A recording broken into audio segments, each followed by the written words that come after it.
Jasně nezatleskáte, jo, nebo co?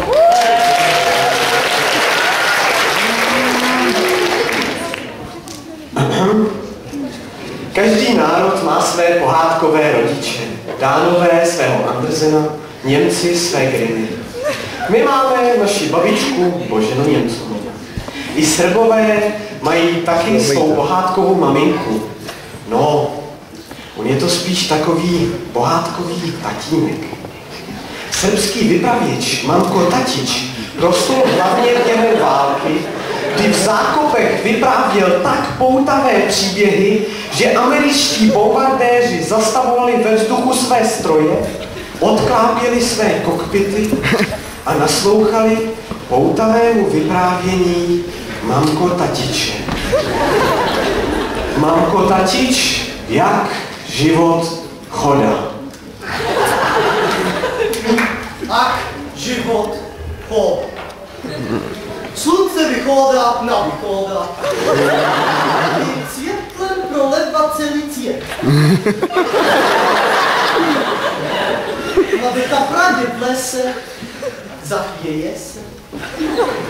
Malé kuře se probodze, zobačkou si beře grob. Kurica se pustí více do palice kukurice.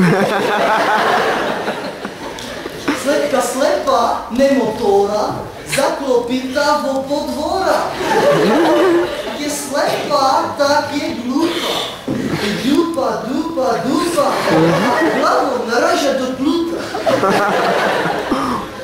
Tu za bodze kokr hele.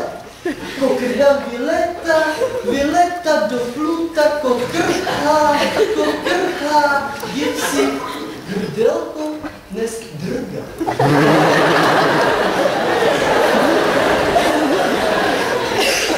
Do cvětnice probeře pižďucha.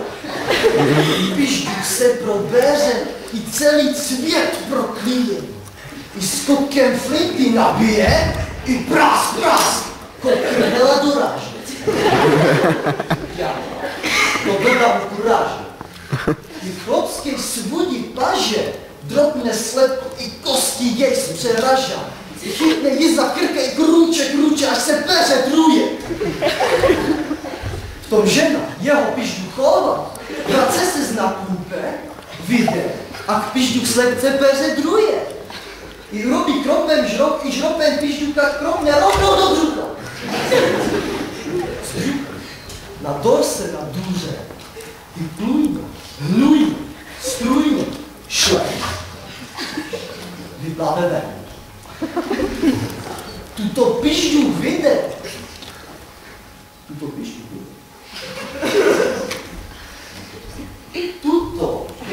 vyjde. Chytne pižďuchovu za glove i smekne ju na zeme. I dupe. Pižďuchova křeče. Dupe. Pižďuchova gríže vodu nohy. Dupe. Pižďuchova křeče. Taky pižďuch vytáhne přirozeně i moče.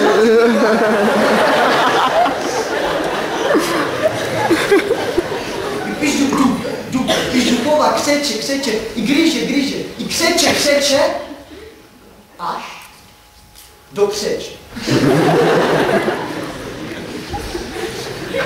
Toto pižďuch vyjde i chytne se za glove i běžele sáme, poláme, lukáme, bosnáme, hercegovináme. Až tam do góry. Do góry, kde starý, mudrý mudřec taky hledě modrý i sedě a myšle i mudruje a i myšle. Tom teraz pižďuch přijde a poveda, tu tam teraz pižďuchova v krve leže. Stařec stále i právo. Keď leže, tak leže. Slunce zapadže i cvětlo cvěta odplyne. Tu tam teraz v góře sedě mudřec a pižďuk. Aj myšle, aj mudruje, aj myšle. Bo tak život chodá.